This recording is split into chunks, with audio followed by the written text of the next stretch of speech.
We're driven by the search for better. But when it comes to hiring, the best way to search for a candidate isn't to search at all. Don't search, match with Indeed. Indeed is your matching and hiring platform with over 350 million global monthly visitors, according to Indeed data, and a matching engine that helps you find quality candidates fast. Ditch the busy work. Use Indeed for scheduling, screening, and messaging so you can connect with candidates faster. Leveraging over 140 million qualifications and preferences every day, Indeed's matching engine is constantly learning from your preferences, so the more you use Indeed, the better it gets. Join more than 3.5 million businesses worldwide that use Indeed to hire great talent fast. And listeners of this show will get a $75 sponsored job credit to get your jobs more visibility at Indeed.com/Blue Wire. Just go to Indeed.com/Blue Wire right now and support our show by saying that you heard about Indeed on this podcast. That's Indeed.com/Blue Wire. Terms and conditions apply. Need to hire? You need Indeed.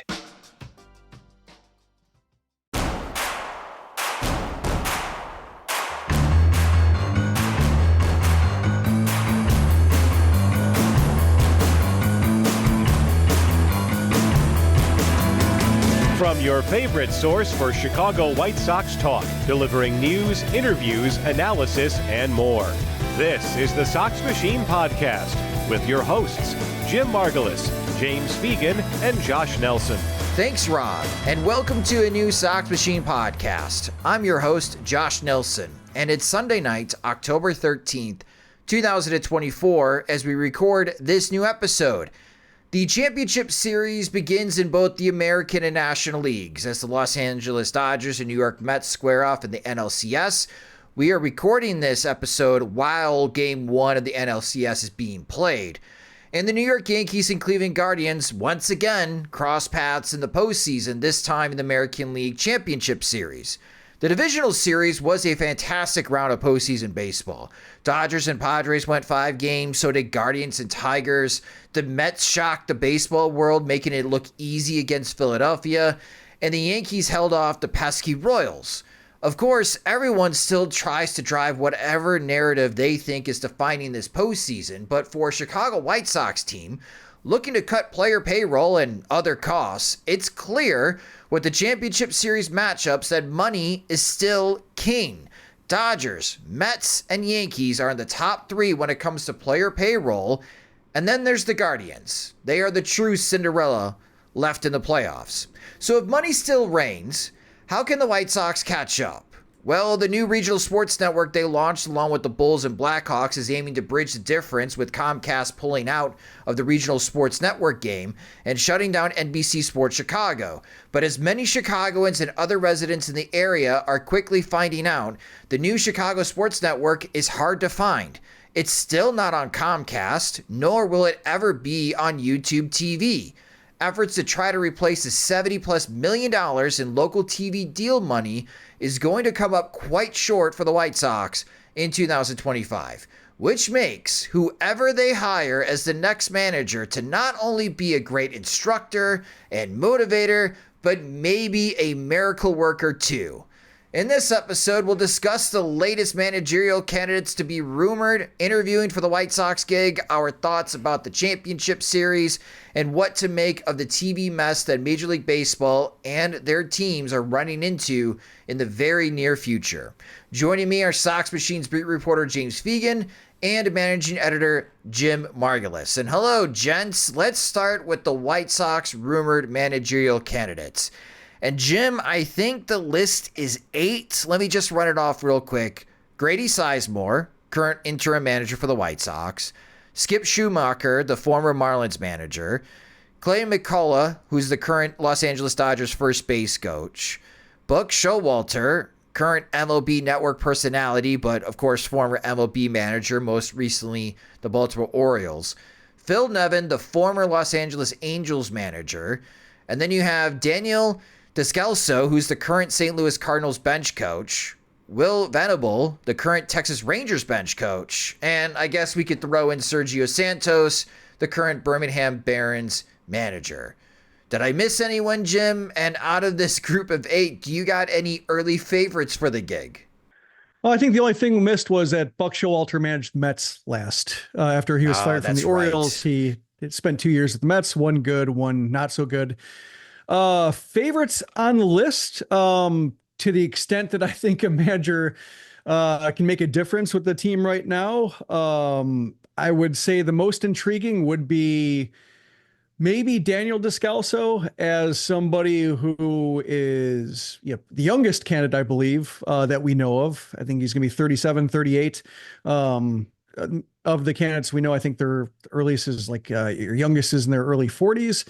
So he's got that going for him. Also, I think with this job, I would be surprised if it were like a Showalter type, even like a Sergio Santos type. Like, I think it needs to come from somebody who can help Getz be a voice for like what kind of information they want. I think that's really where, to the extent that I feel sympathy for Rick Hahn, and the way like he, was legitimately undermined, I really think that he had AJ Hinch in mind for his next manager. And if he couldn't like strong arm the White Sox into being like a modern organization himself, like if he couldn't overcome Kenny Williams or Jerry Reinsdorf, couldn't persuade enough people, or if Kenny had hires that conflicted with Hahn's hires and the hierarchy was screwed up in a way that Reinsdorf invites.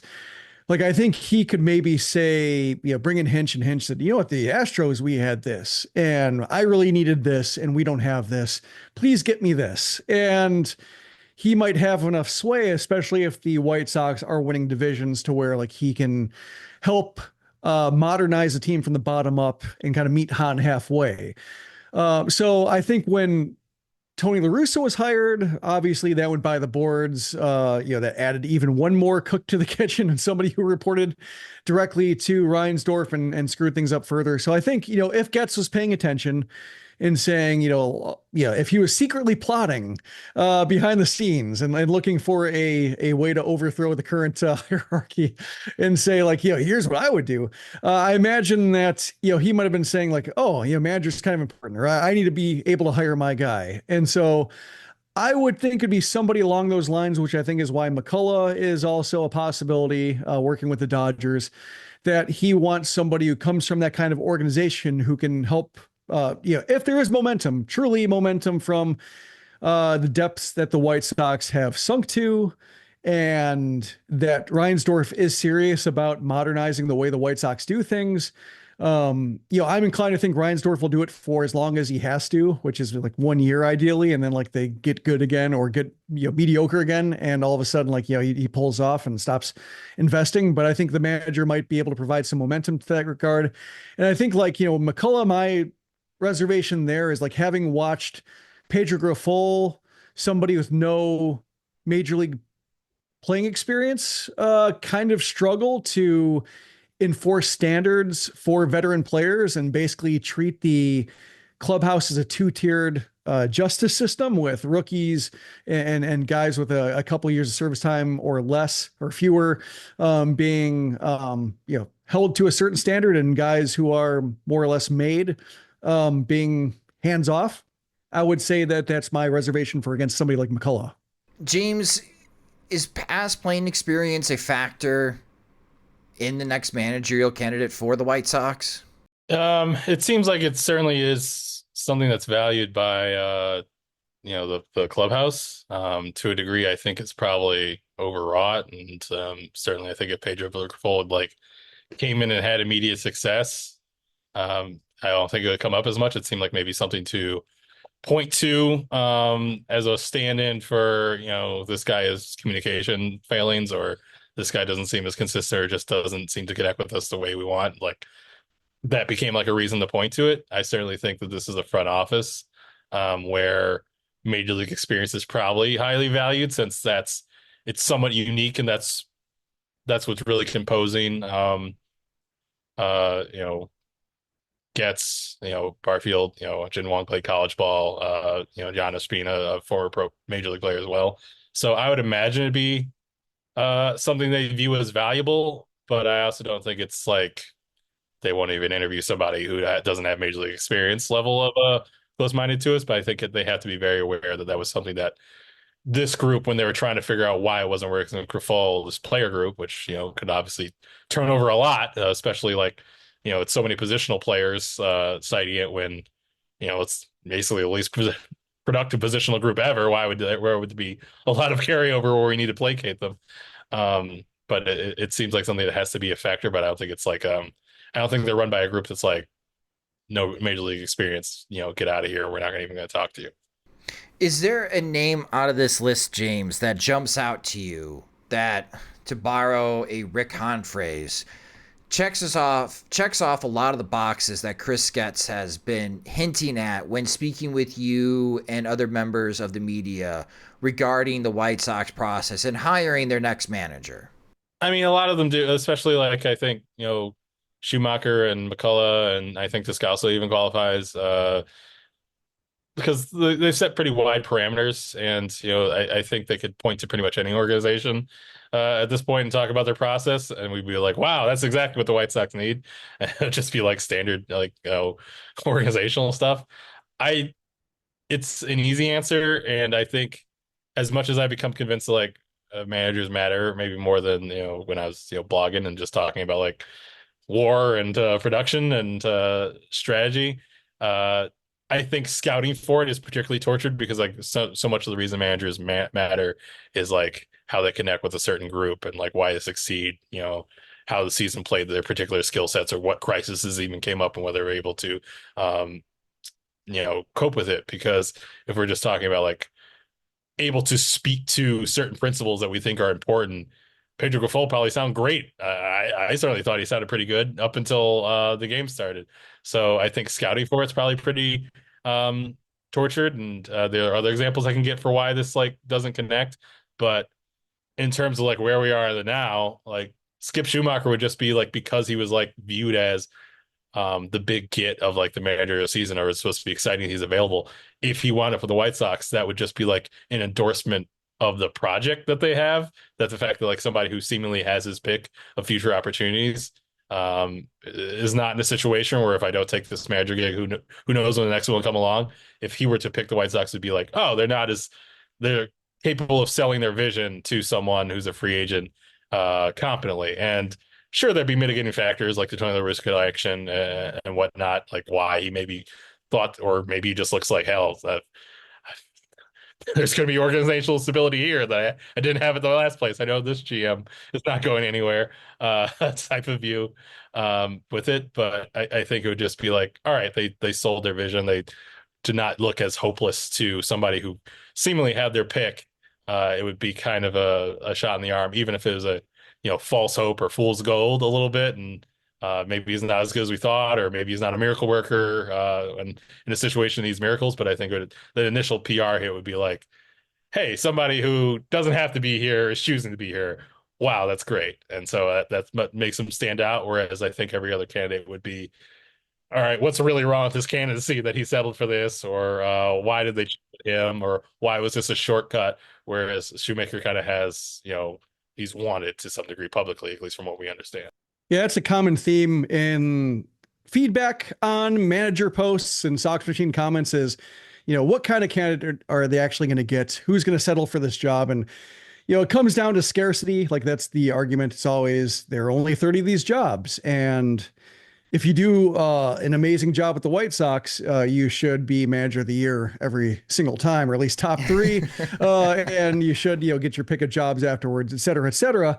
But, I'm thinking back to like when Terry Francona, the current Reds manager, Terry Francona, but previously Cleveland Guardians, when he retired, Stephen Vogt took over. And I thought like, that's weird. That feels like a little bit Robin Ventura-ish, or just, I thought they were done with players who had no experience, and they're kind of in this critical juncture, and they're going from somebody super experienced to Stephen Vogt, and like that feels like somebody the White Sox could have gotten. That's why they choose that. And then they really don't miss a step going from one to the other, and it really seems like it's really about the manager looks to an extent as good as the front office is able to solve problems. And I think the Guardians are pretty astute at solving problems and overcoming their own limitations. And you see that elsewhere. you see the opposite direction. Like you see the Giants, Bob Melvin going to the Giants and like not making a difference. Whereas, Mike Schilt takes over. Everybody thinks like, oh, the Padres can't even keep a well-regarded manager. And then the Padres end up beating out the Giants. Zaidi gets fired, and a ton of turnover in the front office. So I think, to me, the manager itself is not as important as just, one, his ability to connect with players well enough to where you don't have this Griffol thing to where just everybody's tuning him out and waiting for him to get fired.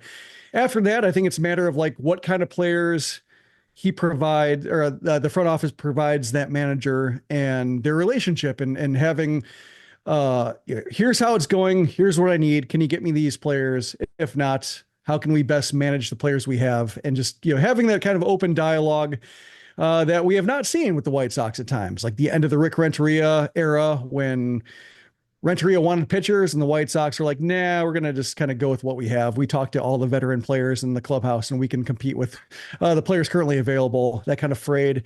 Obviously, the end of the Ozzie Guillen era, where they just weren't talking to each other whatsoever. We've seen the opposite of that. So yeah, I think when it comes to a relatively new GM and a new manager, I think that's mainly what you're looking for. And so even a non-name brand hire could be effective enough. And then it's just a matter of, can they win soon enough to where they don't accumulate all the baggage of losing?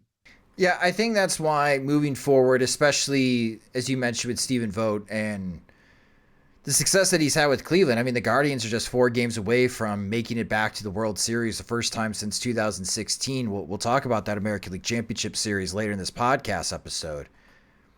But I think I'm going to adopt fellow White Sox fan, and you can watch him, listen to him, read his excellent work covering college football for CBS Sports, Tom Fornelli. And what I like about Tom's approach when it comes to new college football coaching hires, he follows this formula. Enter the coach's name, is a great hire for blank, enter school. I have no idea if it will work out. So that's how I'm going to approach this White Sox managerial gig, James. Skip Schumacher is a great hire for the White Sox. I have no idea if it'll work out. Daniel Descalso is a great hire for the White Sox. I have no idea if it'll work out. Everything is in turmoil for this White Sox organization. That I guess I am with the masses, James, that I'm not entirely sure, especially in 2025, what the immediate impact is going to be with this new managerial hire until I see some drastic changes with the position player group. Because we know the pitching is good for the White Sox, and there is a pathway to be better on the pitching side, but it's the position player side that this new manager is just going to have to work with, depending on what kind of players they have in their clubhouse when it comes to spring training in February. I mean, to kind of, I guess, jump ahead to maybe a later discussion is like, I think, one, I can't imagine the White Sox hiring somebody that I think right off the bat, well, that's not a good hire. I can see that happening very easily. Like Chuck Bowalter. Like Dallas Keuchel's our new manager. Like I'd be like, well, I don't know. Okay, that's good. Good point, James. Good point. Okay, you got me. Let's blurb that Dallas Keuchel White Sox managerial candidates broken by the Sox Machine podcast. Add it to the list. So like, I'm kind of, with respect, amazed at how far the Tigers got. Like, Riley Green's good. Kerry Carpenter missed half the year, but he can hit. Matt Vierling's solid average. Offensively, from there on out, not sure how it's like. Not Austin Meadows, that's the wrong one. Parker Meadows had a good second half. Maybe that's sustainable. Didn't see that coming as a prospect. Thought he's going to be kind of a glove first guy. Scratches over 80 WRC plus, hopefully. But I kind of look at the group as like, wow, if you like play good defense and run the bases well, you can kind of get to 86 wins in the AL Central with like 2.5 good hitters. One starter that you trust who's healthy. Like that seems a lot to like, hey, how far does like competent play get us? It's like, wow, maybe a couple swings away from the ALCS, it turns out. So I feel like there can be manager impact. I certainly don't think there's going to be like fan manager buy-in. Like, I don't know, White Sox fans are beaten down and traumatized, but not crazy. I don't think they're just going to like say like this guy is going to turn everything around on its own sake. But you could see like a lot of gains just coming from like quality of play. Like I don't think we were crazy, thinking this team was going to win 60 to 65 games because we sold like a top 10 defense. Like a top 10 defense would have fixed a lot of problems with this team. It makes them a lot better, a lot more palatable. There were so many games that they, I know they played a lot of close games as like a talking point that they wore out to stave off insanity. But like they really would have like been just a regular last place team if they just were an average defense, let alone the good one we were sold. So I think there's a lot that could be done with quality of play. I don't know if it can be achieved overnight. I mean, what year is this for Hinch? Like 4 or 5 or something like that. So I don't think like necessarily can turn 41 team into an 86 win team just with elbow grease. But I think a lot can be done, even though we know like at least from the lineup that filled out the last week of play, there's not going to be a ton of turnover in terms of positional group. I don't know if they're going to like give all the guys they gave 600 bats to this season, like 600 bats again, but certainly not seeing like a huge influx of talent or, a Rangers style turnover here. But I think you can certainly stop being disgraceful if the manager kind of is able to imprint a style of play that's meaningful to this team. So yeah, I wouldn't buy in right away, but I think it can be done theoretically. If anything can be done here, and the ground is not cursed, and no one shall prosper on the south side again. I did like the post he wrote about Garrett Crochet saying that the White Sox couldn't play fast, FAST, all the t-shirts emblazoned with that logo, all over the place, saying like, we're not Cleveland. They want us to play like Cleveland, where they have 2.5 average bats. They're kind of second, bottom half of the league in homers, but they play good defense. They run the bases well. Like, we're not Cleveland. And to me, it struck me as like pretty self-aware, but also it does seem like if you can't hit, then you kind of have to be Cleveland. So like that's, perhaps fast was the wrong way to do it and very corny. And perhaps just, after the year they had in 2023, like nobody wanted to hear it, especially the way the year started. Like just it ran its course pretty quickly, but it does seem like if they can't hit and they have young pitching, like they have to support that pitching somehow. So I would hope that this next manager comes in, can sell that vision of like competent play and respectable defense and not hemorrhaging outs a little bit better. It's like, for whatever reason, it was not communicated to them the fast method in a way that felt like them. It felt like an ascribed identity, which is funny because like the Grady quote at the end, which is like, we got a good pitching staff here. We can really be pretty good if we defend. And then, obviously we're not going to hit a lot of homers, but we got to find a way to scratch out runs. It's like, click. That sounds very Cleveland-y. Unless you're talking about like building a wind tunnel on top of the stadium, which I don't, credit to Cleveland. I mean, obviously every ballpark played with the wind dimensions that they had with their new additions and whatnot.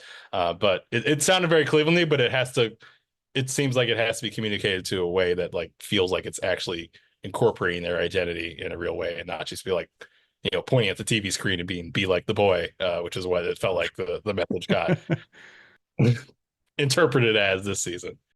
So out of this list, is there anyone, Jim, not rumored right now to be interviewing for the White Sox that we haven't heard? Maybe they have, but nobody publicly rumored to the White Sox manager job that you would like the White Sox to interview?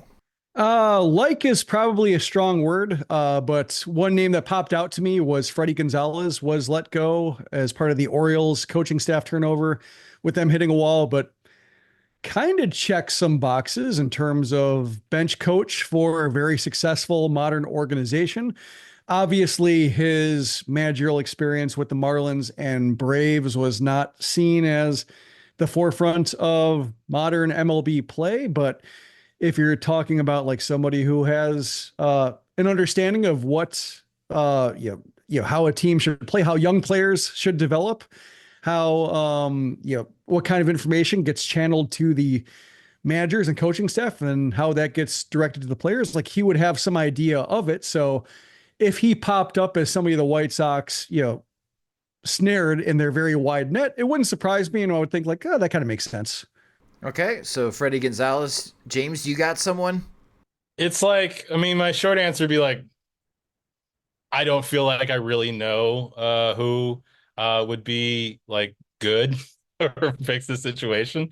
But to give like a, kind of, so I was talking to like Jesse Rogers like in the dugout the other day. Like we were talking about how like really no one knows who is going to be a good manager. Like there's a lot of talk of like who's a hot prospect or who's getting interviewed, but like really it's totally unpredictable. And the example he was giving to like cite this was like when like the Padres were hiring their last manager, like Jace Tingler was like the prospect. Like everyone in the industry was like, this guy's going to be great. This is going to next guy to be the job. And when they landed him, it's this huge get. And then like, I don't know, the last 3 years or 2 years, by the time is out, like, wow, he screwed up so much. Like it totally didn't work. And now he's, been the Twins bench coach.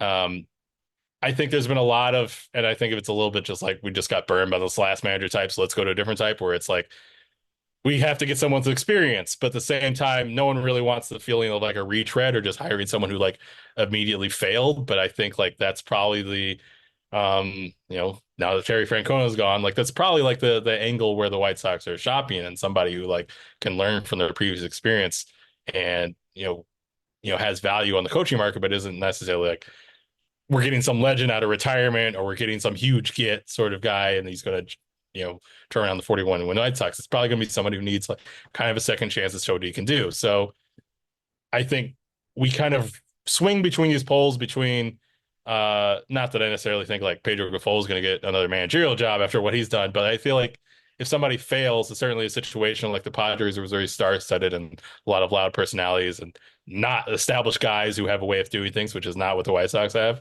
I think if Tingler was like a good prospect or view as somebody who had competency before and is not toxic, got a job with another team, not that the Twins, like the way they finished the season is like the model of like, man, we wish our team could flow like that.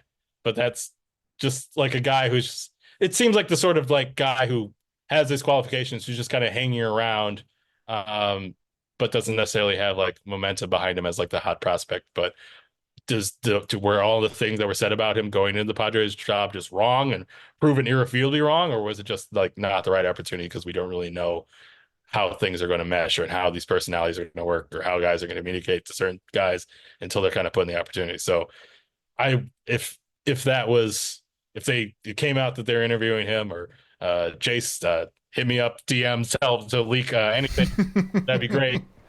I think that would be something like, oh, that makes sense. Like, this is a guy who had qualifications who probably needs to be of the mentality of, hey, it's 1 of 30 jobs. Why not?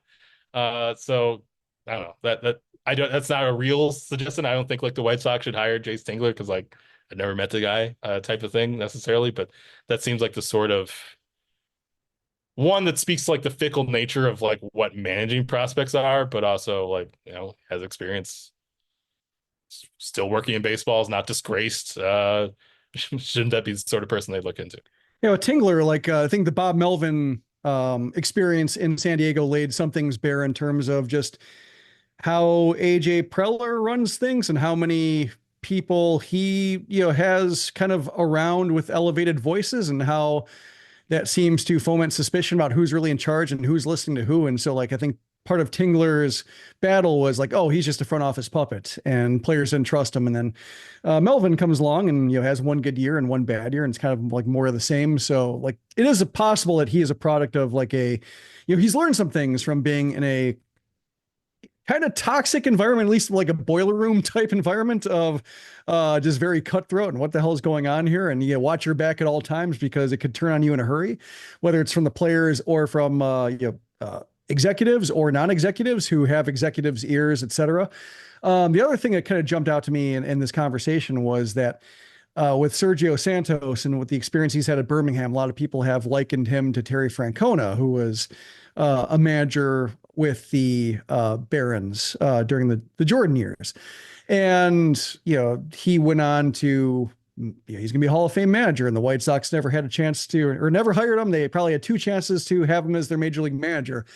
But like Francona, his experience, if the White Sox hired him out of Birmingham, if he had his first experience with the White Sox as it was with the Phillies, 4 losing seasons, he was out. And then 4 years later, he gets hired by the Red Sox. So, to the point that James is making, like second chances, sometimes you learn some things. Like I think Joe Torre that was his third chance managing the Yankees. And all of a sudden, obviously he's managing the Yankees, but certainly he can fail with the Yankees, as so many managers have proven, and he did not. So, that's a case of, sometimes you learn from the first one, especially if it is a case of, having a situation turn on you in a hurry, might be one thing he did wrong, or one person he didn't win over, or one person he, should have looked out for or guarded against. And so it's a case of, maybe, there is more to that.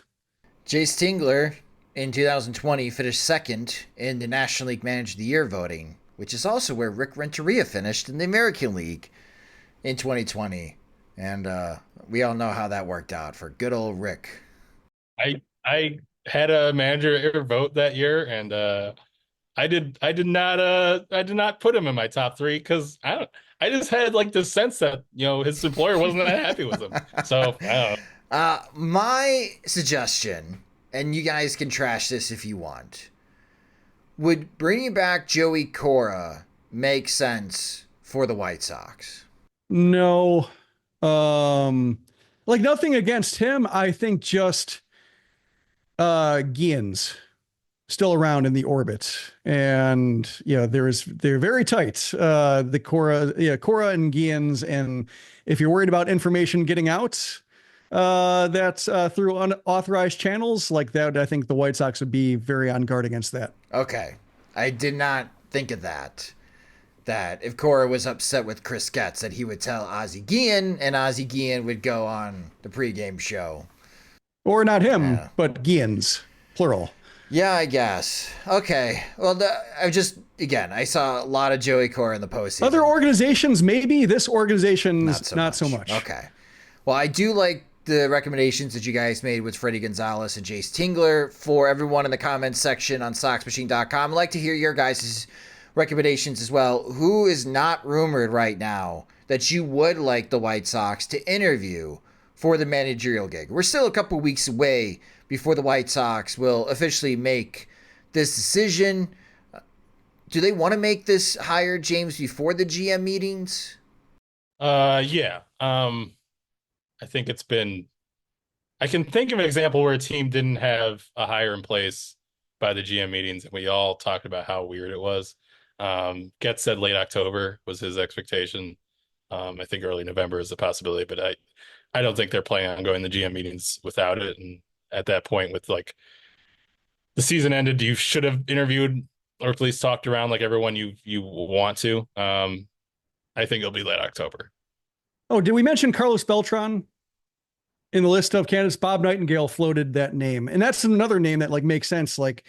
Other teams thought he could manage. He served his time. So if you're looking for that, I guess that would be the direct response to any AJ Hinch remorse of letting him slide by despite the potential stink of a cheating scandal. As well, Beltran, a lot of people liked him the same, and he's on the market, and the White Sox might be a job that he could take. So throw him on the list as well.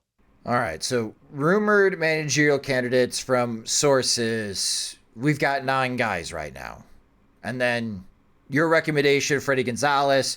I like James's recommendation of Jace Tingler. You guys hate my recommendation of Joey Cora because he'll bring back old drama. I get it. I didn't think of that. That's my bad. Love to hear your guys' suggestions as well in the comment section on SoxMachine.com.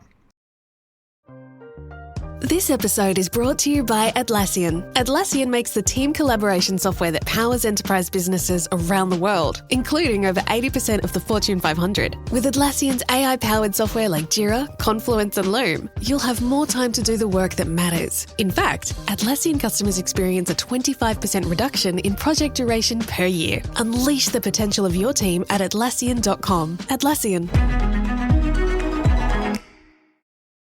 Speaking of television, this has been a very hot topic in Chicago sports. Along with the Chicago Bears offense, Caleb Williams did look very good against Jacksonville in the London game this past weekend. The Chicago Sports Network has generated a lot of conversation online, as the new regional sports channel, launched by the Reinsdorf and Wirtz families to broadcast Blackhawks, Bulls, and White Sox games, with NBC Sports Chicago finally shutting down. The new network only has carrier deals with DirecTV and Astound, which is the rebranded version of RCN in Chicago. There is the over-the-air option, but that's been mixed results for those getting those channels to work, especially for those that in the perceived viewing area should be getting that channel. Those channels, if you have an antenna, are 62.2 and 62.3. The only streaming option is DirecTV Stream, and the only package that has the Chicago Sports Network on DirecTV Stream is the premium package, and that will run you $125 a month before taxes. No, that doesn't include your internet cost either. The Blackhawks season has already started, and it's been a hassle for fans of that team to find a reliable solution to watch them. The Bulls opening night is October 22nd, and the Chicago Sports Network is hoping they can land a deal with Comcast before the opening tip. But just like DirecTV, Comcast has been moving existing RCNs to their premium package. So launching a network that has no direct streaming app or subscription, no carrier deals with the two largest providers in Chicago with Comcast and YouTube TV, is not a great start. Fortunately, those only caring about the White Sox, the network has until late March to figure out what they're going to do with the White Sox before 2025 season. It's a mess, and it brings into serious question about the business model for this new network and how the Blackhawks, Bulls, and White Sox are going to make up for the lost revenues with their deal working with Comcast for 2 decades. That loss of local TV revenue clearly hurts the bottom line, and in the White Sox case, will impact just how large player payrolls will be in upcoming seasons. At least the White Sox have a network, though. Just last week, Major League Baseball announced they will be producing local games for the Cleveland Guardians, the Minnesota Twins, who are for sale, by the way, and the Milwaukee Brewers after the fallout from the Diamond Sports Group bankruptcy. That's now 6 teams Major League Baseball's new media division are producing local games for, and that number can grow because the Tampa Bay Rays, Detroit Tigers, Los Angeles Angels, Cincinnati Reds, Miami Marlins, the Kansas City Royals, and St. Louis Cardinals are in limbo. They do not have a local TV home for the 2025 season until this bankruptcy case gets sorted out, which the expectation is by November 15th. And if it does get sorted out and Diamond Sports Group can move forward with their reorg, they would need to renegotiate a local TV contract with Diamond Sports Group. Major League Baseball now has a gigantic local TV issue, and this problem was referenced by many teams last offseason why they couldn't spend a great deal of money during free agency. 7 teams not having a local TV solution for the upcoming season will impact the free agency market for players. So expect lots of complaints, especially during the winter meetings in Dallas. ESPN's Jeff Passan was recently on the Sports Broadcast Journal podcast, which was released on September 30th, and I thought he put it well in how MLB has fumbled the local TV issue. He said, quote, "I don't care how much it costs you to do that. I don't care how little it costs them to access it. You need generations of fans to feel like baseball is part of their day. That's the whole point of the sport as a business, that it's an everyday product for 6 months, that you have 4 hours of programming among pregame, game, and postgame. It should be a really easy sell, and for some reason, Major League Baseball has dropped the ball on this," end quote. Again, that's from Jeff Passan, ESPN. Speaking of ESPN, they have until December 31st, 2024 to opt out of their current national TV deal with Major League Baseball to negotiate their package for after the 2025 season.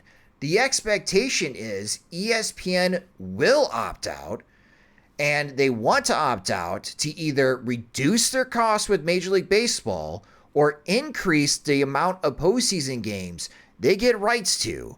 So that could be a problem for the national TV revenue money post 2025 season for Major League Baseball. James, I would love to be a fly on the wall in the next owners meeting because I imagine the local TV money is a huge topic. We already know the White Sox were already planning on cutting payroll for the 2025 season, but if attendance doesn't bounce back and fans have a hard time finding ways to watch the team on the new network, especially with Comcast pulling the plug on NBC Sports Chicago, this local TV revenue issue could impact the White Sox ability to spend money at the levels that they did back in 2021 and 2022, where payrolls were larger than $170 million. Like, that's my concern right now. It's just not 2025 where the White Sox are cutting payroll. I don't know if there's a clear path unless they really shock the world and they start bringing in like 3 million people to games at Guarantee Rate Field, James, that we're going to see payrolls again like they did carry in 2021 and 2022. I mean, I would argue it's already affecting the White Sox because I think the Twins' sale is a lot about seeing what the revenue picture is going to be different going forward. And so it's already kind of changing the shape of the division. But yeah, whether it's just like, if they renewed with NBC Sports Chicago, like would it just be at drastically reduced rates because like the bubbles kind of popped? Or are they kind of putting themselves out there for risk of this happening with trying to launch a new network in this market where it really seems to be things are at a nadir and there's people are kind of realizing that the revenue for TV carriages of games has really dropped off in a way, and a lot of this is what we're seeing is trying to maybe salvage of what their estimations of what they're going to be able to get on the market was and holding fast to that, especially in the case of the White Sox. Like obviously, and a lot of the CHSN rollout has seemed like it's working behind schedule, but I think one thing the White Sox going to hold fast to in this is like they're going to be at the end of this. It's really the Bulls and the Blackhawks who are at the bleeding edge of kind of figuring out like what are we going to do? Is everything going to be placed on time? So ideally things are a bit more stable, or we're not going to deal with kind of this franticness come February when this becomes a more pressing topic of what channel do I watch the White Sox on? Ideally, it's already figured out by then or long past then. But I can't imagine that anyone is really who's trying to sell their TV contract right now is going to be getting what maybe they thought they'd get 2-3 years ago. And it at least stands to reason to why you can't get a timeline for when this team is going to be competitive again from White Sox front office person. Because at this point, their mode is just like, we just got to plug ahead and build up the system. And, every now and then we'll come up for air and look where we got, but we can't count on like, there's not like 2026, we're going to blow it all out, spend a ton. And, however much we built up the system to then we're going to, do Texas Rangers style free agency. They can't bank on anything like that. And they're going to be like, as much as, to talk about the 3 out of the 4, CS teams being 300 million, a lot of them like have a fair amount of dead money that's part of that. It's almost like the 300 million is not that the Dodgers don't have a robust farm system to offer some a lot of depth, though. Not a lot of starting pitching depth. A lot of it kind of serves their way of having depth. Like we can spend so much, we can have alternatives in place to where like our surprise guy comes up from AAA and treads water right away or is capable right away. That winds up being somebody that we can slide in place of our $20 million player who's not performing, as opposed to like, this is plan A, and if it doesn't work, there is no plan B. Oscar Colas, you got to do it. Like that's there's like depth situation. Yeah. And the kind of plan for the White Sox is obviously not to become that, but to become the Guardians, where you're maxed out, your competitive window, and you're $100 million, but you've been a team that's kind of had so much depth in your position. Like just thinking like a Brian Rocchio level prospect, the way he was coming up for the White Sox, like that would have been like a guy we're talking about constantly, like as a top 5 guy in the system, and needs to come up and become a star the kind of the moment he arrives. For him to be kind of like a guy who's underwhelmed all year and is just batting 9th on the playoff team, like that speaks to like how the Guardians, as much as like we thought they should have traded from that group so much with like Gabriel Arias and whatnot, and Tyler Freeman, and how not many of those guys that they had, like their prospect-laden middle infield, have not really become the big contributors nor the trade chips we thought they'd be. They have at least produced these sort of like future major league contributors at a level where they have depth to pull from that's not on par with having $300 million, but allows them to be more durable to the ups and downs of the season year in, year out that we've seen. Like, their down years are 80 wins and not like, setting a record for losses type of thing. That's what their aspirational view, I think, for the White Sox has become some sort of developmental engine, as far flung as that right now, that seems as improbable as them spending $300 million, but that's the path they can at least follow. Whereas we know the other one, like, that's not happening. I don't want to put him on the spot because he doesn't speak for the whole organization, but like the quote JJ Lally gave to me like last year when they drafted George Wolko of, we can't sign Aaron Judges, we got to find our own. I think that's a pretty good summation of like how at least the people in their scouting room think they have to operate going forward. And we referenced the Milwaukee Brewers, Jim, in past years of the podcast. Like, they have proven that you don't need to completely tear it down. They surprise with big signings, but again, that is a franchise that cannot carry a payroll more than $150 million. And I think it's a tough pill to swallow for White Sox fans, for Chicago sports fan to hear that moving forward, the White Sox are going to have to figure out how to run their organization like the Cleveland Guardians, who are constantly, I don't want to say trash, but it's constantly pointed out how little money that they spend. Like, White Sox fans feel like this is the third biggest market in the United States of America. Why can't this team carry a $170 million payroll every single season?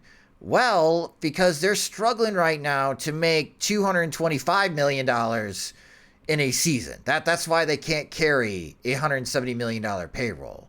Yeah, and it's a case of just, with the way Reinsdorf operates, not at a loss. He does not spend money to make money, really. Like, I think when people say that he doesn't spend or he's cheap, like, that's too simple. It's a case of just the vision is lacking. The going for the kill with like an awesome signing that would really generate excitement. Like, he can't see that, no trade clauses, can't see it, can't see the value in like, just conceding something that doesn't quite make sense to him because everybody else is doing it. Everybody else wants it. Other teams make it work and he just can't do it. It's like the vision's lacking. But I think the one thing in the White Sox favor is like the other four teams in the division are Bally sports teams. The Tigers and Royals are not yet MLB run broadcasts, but they might be. They've been dropped. I think the Tigers have been dropped. I'm not sure about the Royals, but they don't have a next home yet. They could very well be the next team that MLB broadcasts. So, Reinsdorf, when he was trying to sell the South Loop in trying to kind of, lay some track with the public, with the politicians he needed to persuade, was saying that we can't compete in Bridgeport because, Bridgeport's what's holding us back. And the division's going to be sinking down to them. We've saw the Twins not spend because of the way their TV money was drying up. We'll see what happens with the Royals and Tigers, especially. Like, Tigers are positioned to be where the Twins were, where they have young talent, not a whole lot tied up aside from like Javier Baez in terms of big contracts. So, go for it, spend some money, but the Twins never did. And in fact, the Twins contracted their payroll because of the money they weren't bringing in. And Pohlad, who's selling the team now, like, they were very much not feeling it, not feeling like the fans' excitement. They're trying to get by with not minimal spending, but cutting corners and seeing how many corners they could cut and still win a division. And it turns out like they cut one too many to get there. Like, they ran out of pitching, basically. The Tigers could be in a position where like the old Ilitch would be like, yeah, let's spend. We're in a position to run the Dolans out, run the Pohlads out. The White Sox don't know what they're doing. This is our division for the taking for the next 3 or 4 years. And Mike Ilitch would spend. Chris Ilitch hasn't shown that inclination aside from, Baez, but that's why I'm most curious to see what they do. And I think they probably have the biggest say, I guess the Royals too, because they invested in Bobby Witt and Seth Lugo and Waka, and they've shown some inclination to spend, but will they step on it further? Those two teams, I think, have the biggest say in terms of how much the White Sox lack of TV money will really hurt them, because if they act like the Twins acted and are managing down to their revenue streams, or at least spending down to the revenue streams, then they could all be in this mess where nobody's really satisfied. And nobody, or I should say, each of these teams in the American League Central, it's tough for them to carry a $140 million payroll. Like, owners begin to sweat, GMs have to explain to fans why they can't spend $1 when they've only got 50 cents. What was the other Kenny Williams? Can't buy a Ferrari. We only have a budget to buy a Volkswagen. To bring back all those sayings that Kenny Williams said back in the day. The White Sox had big payrolls in 2021 and 2022. They just didn't spend the money effectively. And we were very critical at Sox Machine and how they spent that money. With the way the new network has launched, and to Jim's point, after mid-November, if the Diamond Sports Group bankruptcy, the reorg gets approved, and the Tigers and Royals don't like the negotiation process with them, Jim's right. Suddenly Major League Baseball is now producing local TV games for 4 of the 5 teams in the American League Central. The only team that's on their own would be Jerry Reinsdorf's Chicago White Sox. Is that a benefit? Well, with the way the network has launched, it's kind of hard to see and how that's a benefit. But the Dodgers are a media giant. The Yankees and Mets are media giants. They don't have this issue. They can spend so much money, which is why I would love to be a fly in the owners' meeting, because there just seems to be a lot of problems on that side of the wall for Major League Baseball. And I have a fear another lockout is coming when the CBA expires, but it's not going to be so much a fight between owners and players at first. It's going to be a big fight between and amongst the owners of how in the world they're going to make this league work, because I think that there's going to be a bigger gap here from the teams that can spend and the teams that cannot. You're really going to have to build this critical mass. Does that make sense, James? Where you have to develop guys that you think are ready to take off, take advantage of those pre-ARB years. And that is when you get your Carlos Correa, because you got Royce Lewis for cheap for the next 3 years. That's where you spend $25 to $30 million on a season on a star player and try to make it work in that window. Because then after that, you may have a tough time affording half the team that you got during that 3-year window. I mean, I don't even know if this Twins group going forward signs Correa again in the same scenario. Good point. They might trade him. Right. To the White Sox. I was listening to the Cleveland broadcast of the Game 5 on the radio because I was driving. And after Lane Thomas hits a home run, Tom Hamilton, kind of triumphantly is saying, hey, anybody remember the names of the guys they traded for Lane Thomas? And I realized, because it's this was a momentous push forward move for them to trade for a 107 OPS plus career outfielder, to see them trade 3 prospects for them with the way that they have run, with the way they've officially been run, or been well run, but that was a sort of separator aggressive move for Cleveland, the way they've had to be. So it's remarkable the success they've had, but it's easy to imagine not to just constantly crown Cleveland, but we've seen a less well-run org not get anywhere close to the same results with more stores. So, I mean, the way you're talking about the separation is going to form what the league's going to look like. Man, I don't know. Premier League and Championship League, relegation, that seems more sense for how to shake out evenness between the competition than I don't know what weird salary reduction mechanism they would think of to keep teams from paying. I'm sure they'll think of something. They're creative people in that regard. But as far as creating equity across that field, I don't know. I'm expecting. When does the CBA expire, Jim? Is it after 2026? Because Rob Manfred wants to retire. So you have a new commissioner coming in as well. Yeah, I thought it was 27. 2027. After 27? I could be wrong. December 1st, 2026. Correct. The 2027 season. So on December 1st, you sign Larry Garcia to another 3-year deal. Yes, you do that. Hours for the deadline. Yes, the CBA expires on December 1st, 2026 at 11:59 p.m. Central Time. I'm calling it now. MLB will enter another work stoppage on December 2nd, 2026. Because I just don't see this getting resolved. You still have to figure out Start the planning eights. some vacations. Yeah, we can. Or December, January. Yeah. There won't be a winter meetings in 2026. No one seems properly lined up to like to be re-signed right at that time. Like, I don't know, Brooks Baldwin extension. What would be like the equivalent that they could do like under the wire? That seems like, all right, I guess you got it done. Andrew Vaughn, if you bring him back, I guess. Gavin Sheets. Miguel Vargas, new long-term contract, signed before December 1st, 2026. Maybe. But yeah, this is a big problem. So in Chicago, best of luck. If you live in the city, I think a lot of people have been saying the antenna has been working. If you live out in the suburbs, if you live in Indiana right now, that's going to be tough. You're really going to need to get a high-powered antenna, maybe an outdoor antenna to be able to pick up that feed, or you're just, if you have DirecTV, you're good.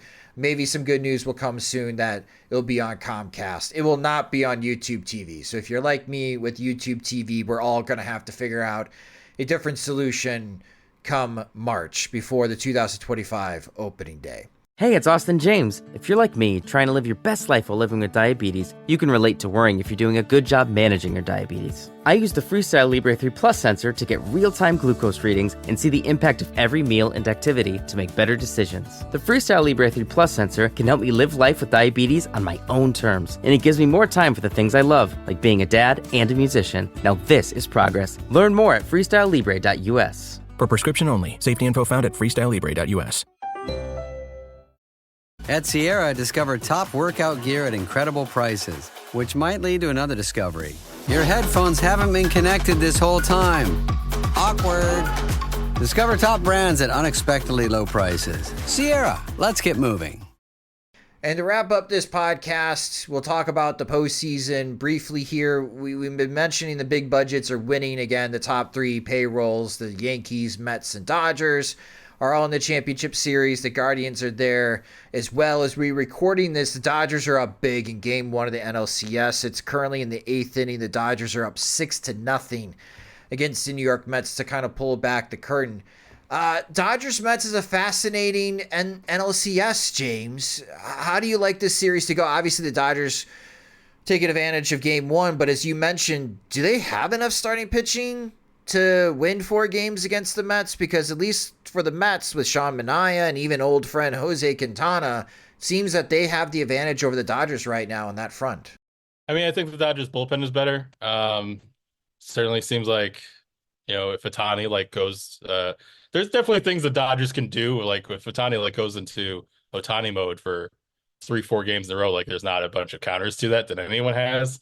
The way that they're able to shut down the Padres with bullpen games makes you think like getting through the start where Jack Flaherty gives you 7 innings is pretty huge systemically. I certainly want a reality where Jose Quintana like grits his way to like 4 starts to carry the Mets to a World Series, because that's an awesome ending for him.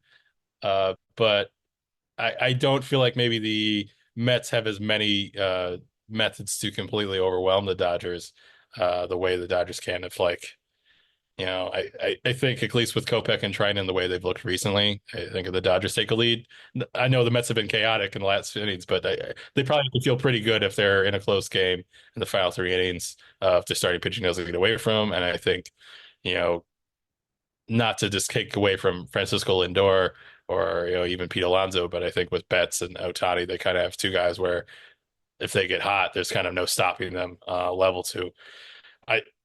This first game going so well for the Dodgers seems like enough to probably push me over the edge, as much as it's recency bias and literally just responding to what I'm seeing on TV, which I hate so much because, man, it always leads to angry mentions in my Twitter. But I think if this game doesn't go off the rails for them, if their starting pitching plan is fine, the Dodgers probably have an edge because it was already a close series. I was curious how much like dead money everyone has of all the $300 million teams. Stroman getting 18.5, probably not on the playoff roster for the Yankees.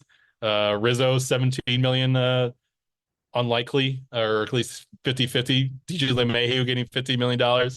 I think he's still out injured. All those would just be like the idea of even like the White Sox extending like $5.5 million for Trent Grisham, who's basically like their fourth outfielder, just seems like how would they cope with these things? True. That's where I kind of see like, as much as it's been a tortured concept, like I think the Yankees not having to necessarily force Yasin Dominguez into like, you have to be a guy for us this year. I think that kind of speaks to where the money kind of winds me in depth for them, where they don't have to rush into prospect decisions, or they don't have to have future core guys become the guy at a certain time, or else the house of cards falls apart. So inspired by the level of dead money on the Yankees system, if we can only be so lucky to have so many players doing nothing and still just keep on trucking. Speaking of the Yankees, Jim, over in the American League Championship Series, do the Guardians have a chance? They have pushed the Yankees in past postseasons to the brink. Last time they crossed paths was a couple seasons ago, where the Guardians did take the Yankees to Game 5 of the Division Series. Can the Guardians give the Yankees a tougher time than the Royals did to the Yankees? They feel kind of cut from the same cloth in terms of, offense that scraps things together, behind a superstar talent. And if the superstar gets shut down, like, you might have an easier time than you think. I feel like the Royals should the Yankees should feel like pretty comfortable favorites here.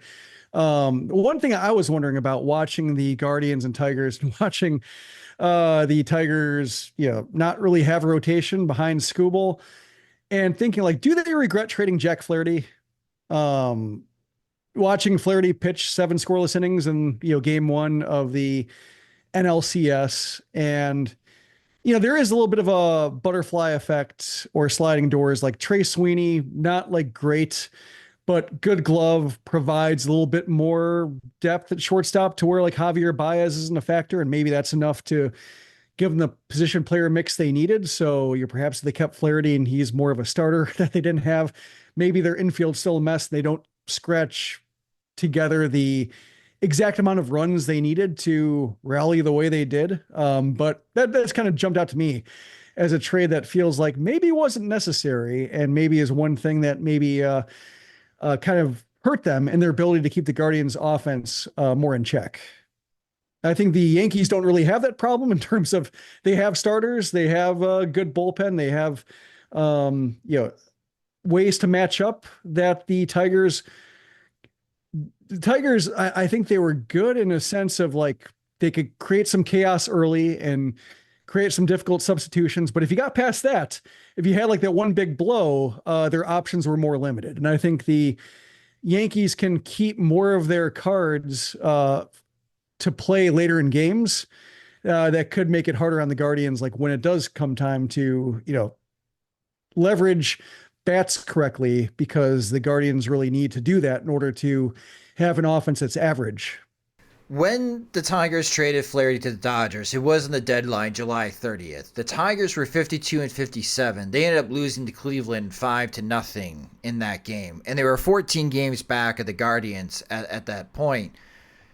If they don't trade Flaherty, like if we go back in time, like the comics version, Jim, and play this out, I wonder what the reaction would have been in Detroit.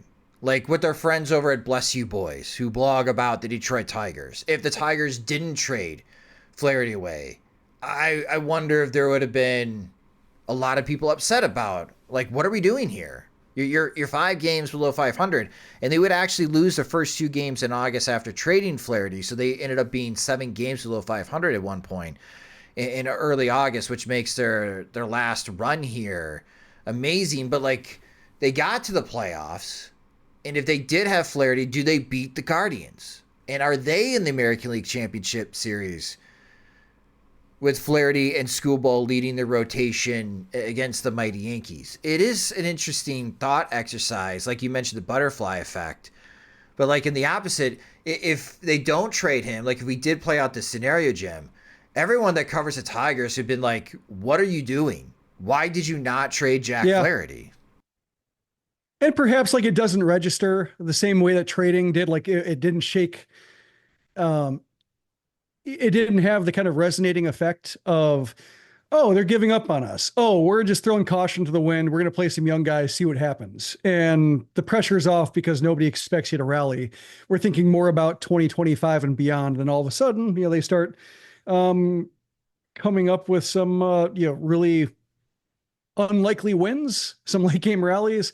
The pitching plans, which, perhaps, going with the opener as often as they did, perhaps that would have come off as maybe desperate for a team that had honest goals of competing and stated intentions of competing.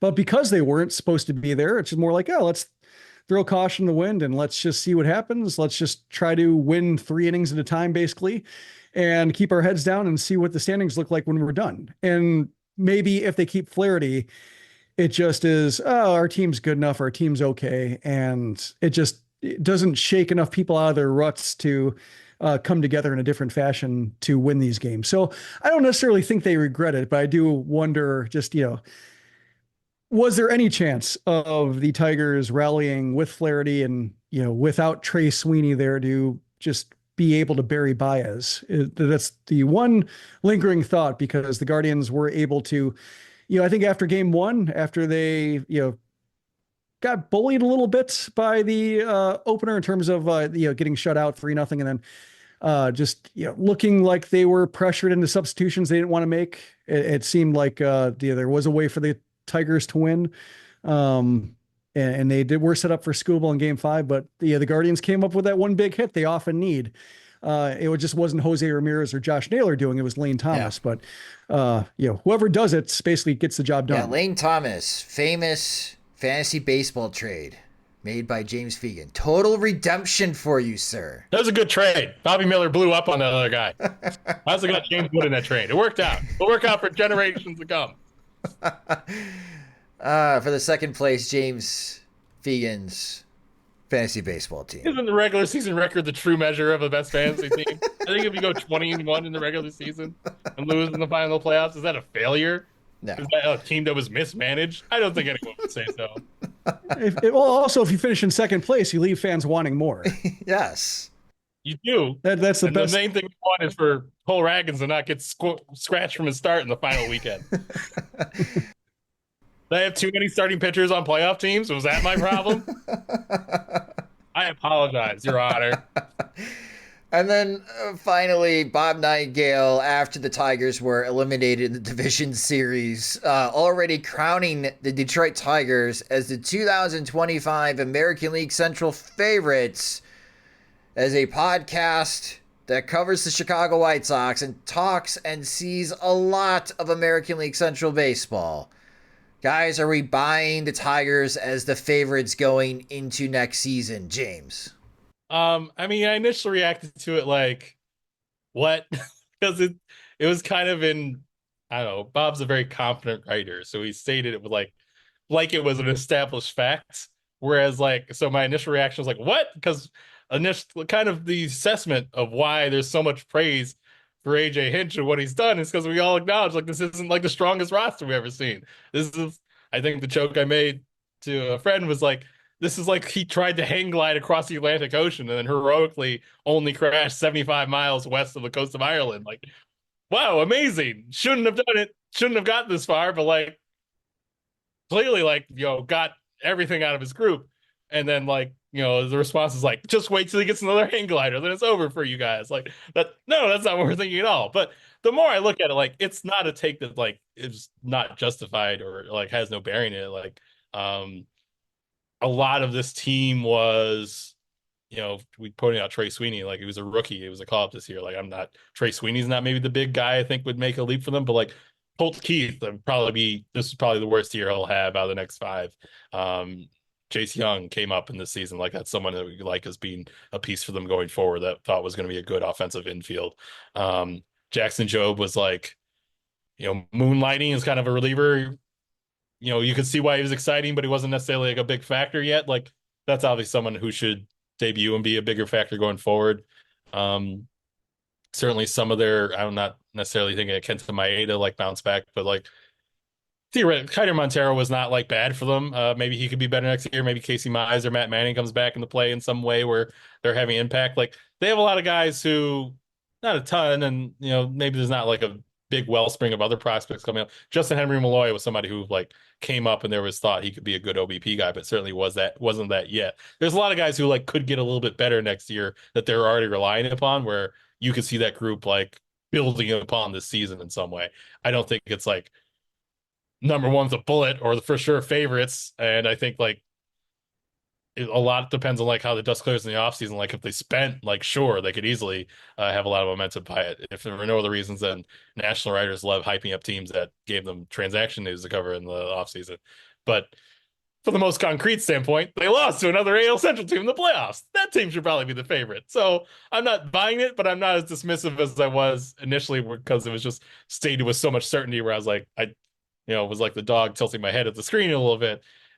It's a fun like dark horse thing. Like, there's a lot of reasons I think they could be a little bit better, or maybe even a lot better going forward. Like a healthy Kerry Carpenter, like if he does what he does this year over 150 seasons, not that the playoffs was a great endorsement for him staying healthy, but like that's a good piece going forward. There's reason behind it. I don't think it's like for sure a certainty, or if the freaking Guardians get to the World Series, they probably deserve to be the favorite, right? You'd think. And the Royals are not irrelevant in the discussion either. Like, they still got Bobby Witt next year, as far as I've checked. So I don't think they can be discounted to make some sort of run for probably as long as he's upright. So yeah, it's not ridiculous. It's not nearly the level of certainty I feel it was written in. But I think he's of a school of, if you're going to make a take, you don't half-ass it. How about you, Jim? Are you buying the Tigers as the American League Central favorites in 2025? Let's revisit this when we see who the White Sox hire as a manager. Okay.